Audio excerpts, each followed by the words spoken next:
때는 조선 중기, 섬진강의 푸른 물결이 너른 들판을 적시는 아름다운 고장, 하동 땅에 있었던 이야기입니다.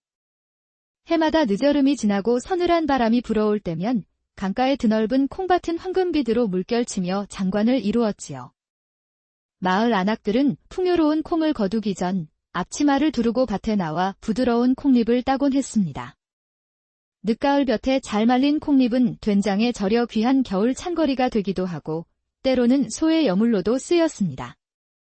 이 고을에서 가장 큰 기와집에 사는 외동딸 서하아 씨도 그해 가을 홀로 콩밭에 나와 콩잎을 따고 있었습니다.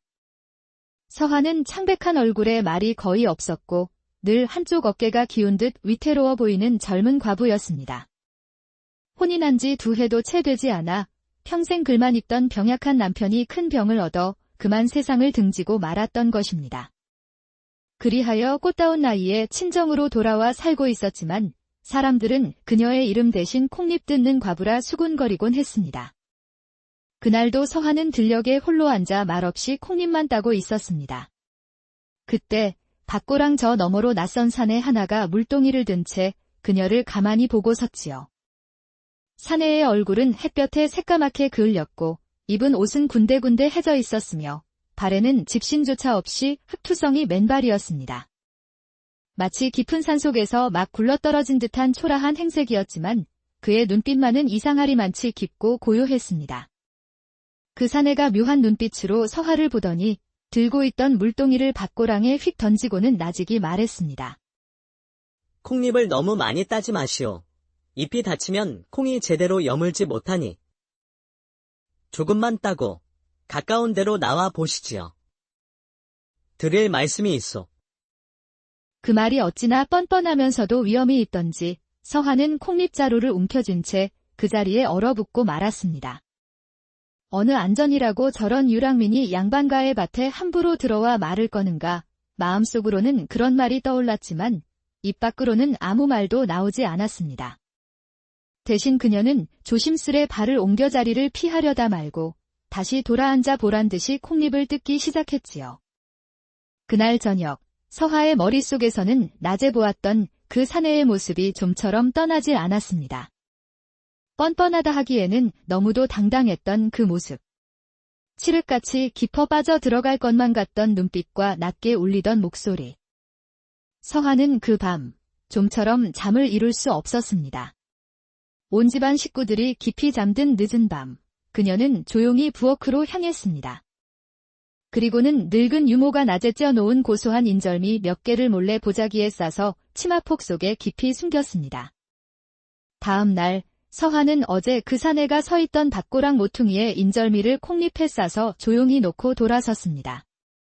말 한마디 없이 다음 날도 또 그 다음 날도 그녀는 매일같이 그 자리에 인절미를 하나씩 놓아두었습니다. 떡은 언제나 흔적도 없이 사라져 있었고 그녀는 이상하게도 그 사실에 깊은 안도감을 느꼈습니다. 그러던 어느 날 인절미를 너무 자주 챙겨가는 것을 이상하게 여긴 유모가 그녀에게 물었습니다. 아씨, 대체 누구에게 주려고 자꾸 떡을 싸시는 겁니까? 이러다 들키기라도 하면 어쩌시려고요? 말 많은 고을 사람들 입에 오르내리는 건 한순간입니다요. 서하는 아무 말 없이 고개만 숙인 채 조용히 인절미를 싸서 품에 넣을 뿐이었습니다. 그렇게 며칠이 더 흐른 어느 날 밭둑 너머에서 다시 그 사내 무진이 말을 건넸습니다. 그 떡, 참으로 맛이 좋았소이다. 처음 며칠은 허겁지겁 먹었는데 오늘은 그 맛을 음미하며 천천히 씹어보았소. 서하는 그 말에 조심스럽게 고개를 들었고 무진은 희미한 미소를 지으며 조용히 한마디를 더했습니다. 배불리 먹고 나니 이제야 사람처럼 살아보고 싶다는 생각이 드는구려. 그날 저녁 서하는 텅 빈 마루 끝에 앉아 휘영청 밝은 달을 하염없이 바라보았습니다. 사람처럼 살아보고 싶소이다. 그 한마디가 귓가에 계속 맴돌며 그녀의 마음을 흔들었습니다. 그녀는 오랜만에 붓을 들고 종이를 펼쳤습니다. 떨리는 손끝으로 먹물이 번져내렸고 그 끝에 겨우 한 줄의 글꼴을 써냈습니다. 이름이 무엇이오? 다음 날 서한은 인절미와 함께 작게 접은 한지 쪽지를 떨리는 손으로 함께 놓아두었습니다. 그날 저녁, 떡은 사라지고 그 자리엔 다시 접힌 쪽지 하나가 놓여 있었습니다. 그냥 무진이라 하오. 부모님은 일찍 여의고 몇 해 전 돌림병에 동생마저 잃어 정처 없이 떠돌고 있소이다. 아씨의 떡을 받은 날은 태어나 처음으로 사람 대접을 받는 날이었소. 그 쪽지를 가슴에 품은 채 서한은 방으로 들어가 거울을 들여다보았습니다. 장롱 깊숙한 곳, 은실로 수놓인 홀레복 꽃자수가 괜스레 눈에 밟혔습니다. 그날 밤, 그녀는 조용히 웃었습니다. 그리고 한참을 웃은 끝에 이불 속에 고개를 묻고 소리 없이 울었습니다. 가슴 속 무언가가 그녀의 마음을 거세게 흔들고 있었습니다. 며칠 뒤, 밭둑에 앉아 서화를 기다리는 무진의 모습은 전과 사뭇 달랐습니다. 헝클어졌던 머리카락은 단정해졌고 해진 옷도 물에 빨아 입어 한결 말끔해 보였습니다. 그는 품에서 작은 나무 토막을 꺼내 그녀 앞에 조심스럽게 내밀었습니다.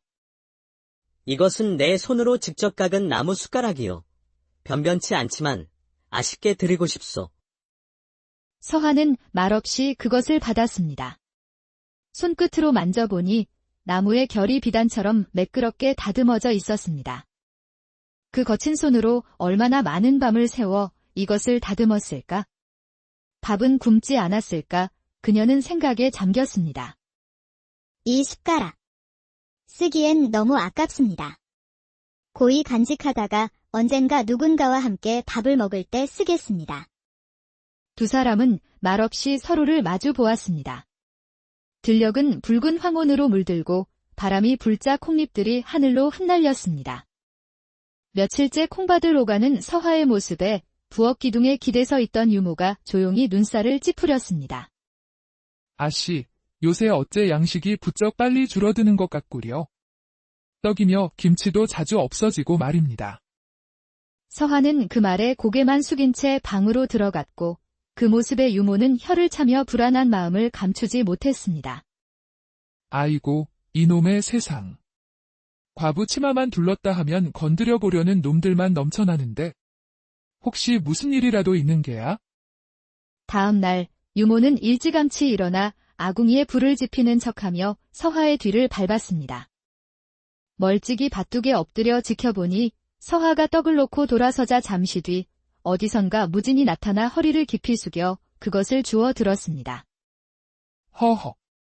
우리 아씨가 정말 저 사내에게 마음을 주셨구나.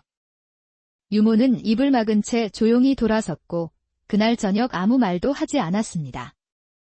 하지만 다음 날 아침 서화가 부엌으로 나서려 하자 유모는 소쿠리 위에 뜨끈한 두부국 한 그릇을 놓으며 말했지요. 이것도 싸서 가시오. 허전하게 떡만 들이밀지 말고. 사내라면 국물 있는 것도 좋아할 테니. 서화는 놀라 유모를 바라보았고 유모는 눈도 마주치지 않은 채 돌아섰습니다. 아직 젊은 나이에 마음 준 거야 뭐라 할 수 없지? 다만 사람 보는 눈만은 제대로였으면 좋겠구먼. 그날 서화는 처음으로 무진에게 직접 말을 건넸습니다. 제 유모가 두부국도 보탰습니다. 따뜻할 때 한 그릇 드시지요. 무진은 두 손으로 소쿠리를 받으며 말없이 고개를 숙였고 그의 눈망울은 촉촉이 젖어 있었습니다. 그날 밤 유모는 마루 끝에 앉아 나무를 다듬으며 혼잣말을 했습니다. 사람이 사람을 좋아하는 일이야 옳고 그름을 따질 일이 아니지. 헌데 우리 아씨 웃는 걸 보니 참말로 오래간만이구나. 어느덧 음력으로 금음이 닿아 밤하늘엔 별도 달도 없는 칠흑 같은 어둠이 내렸습니다. 바람은 칼날처럼 차가웠지요. 그날 밤 서화는 담요를 어깨에 두른 채 마루에 나와 앉아 있었습니다. 유모가 미심쩍은 눈빛으로 물었지요. 아씨, 이 밤중에 무슨 일로 마루에 앉아 계신 겁니까? 밤바람이 뼈를 때리는데. 그 사람이 오늘 밤 이리로 오기로 했소. 유모는 더 묻지 않고 조용히 문을 닫고 안으로 들어갔습니다. 한참이 지났을 무렵 마당 끝에서 조용한 발소리가 들려왔습니다. 무진이었습니다. 그는 바람결에 옷깃을 여미며 조심스럽게 마루 아래 섰습니다. 아씨, 오래 기다리셨소. 그리 오래지는 않았습니다. 무지는 품속에서 무엇인가를 꺼내 서하에게 내밀었습니다.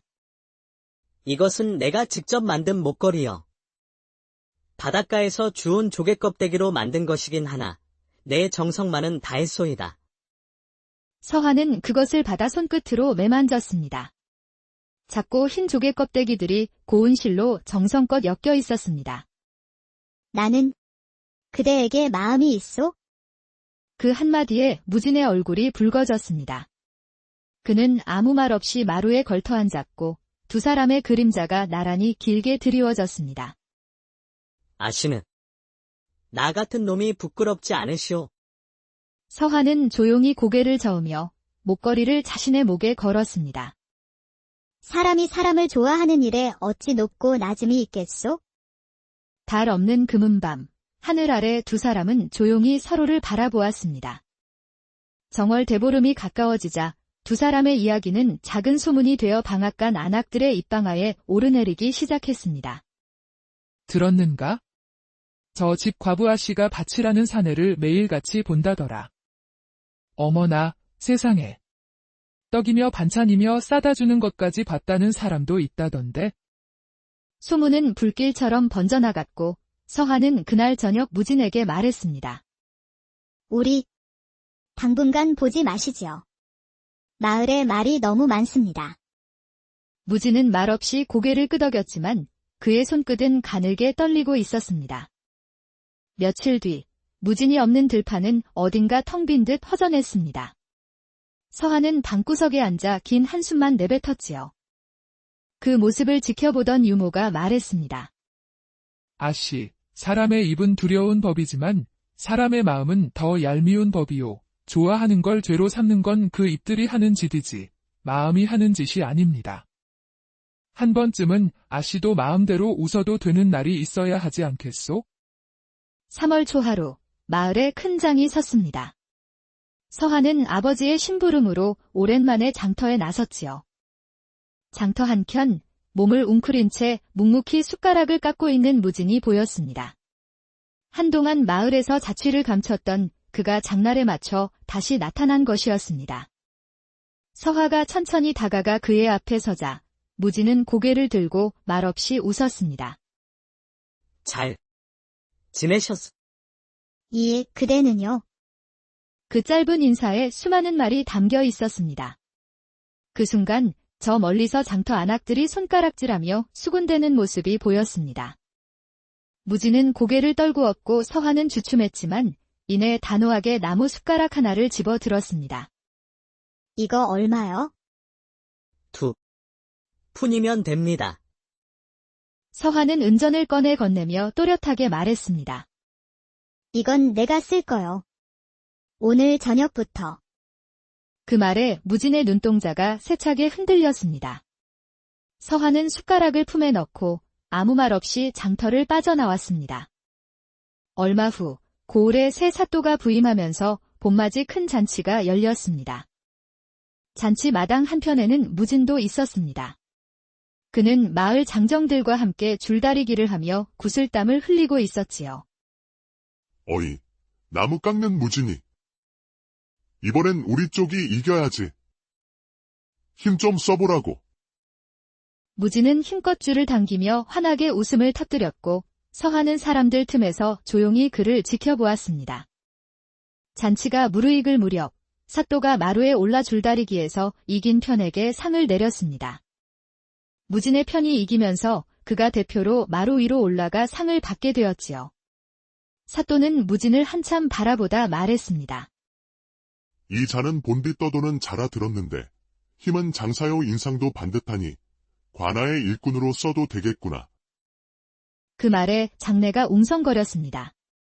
떠돌이로만 알던 무진에게 관아에서 일자리를 준다는 것은 작지 않은 파격이었습니다. 서하는 조용히 뒤뜰로 가 매화나무 아래 앉았습니다. 얼마 후 무진이 조심스레 다가와 그녀의 곁에 앉았지요. 나는 관아 일꾼이 된답니다. 이젠 떠돌이가 아니오. 그럼 이 고을에 머물 것이요? 무진은 대답 대신 옆에 핀 매화 한 송이를 꺾어 조심스럽게 그녀의 손등 위에 놓았습니다. 꽃도 뿌리를 내리면 그 자리가 집이 되지요. 나도 그리할 것이오. 매화 향이 은은히 번지는 그 자리에서 두 사람은 잠시 말없이 앉아 있었습니다. 손등 위에 꽃잎이 두 마음을 대신 말해주고 있었습니다. 봄이 깊어질수록 서화의 마음은 더욱 흔들렸습니다. 장독대 앞에서 하염없이 서성이는 그녀를 보며 유모가 조용히 말했습니다. 사람들은 과부는 웃지 말라고 새 남정네를 마주보면 수치라고 하지요.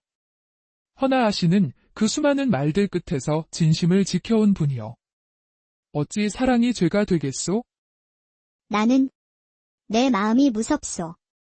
이 마음이 옳은 것인지 누군가에게 돌팔매질을 당할 빌미가 될까 두렵기도 하고. 돌이 되면 어떻소?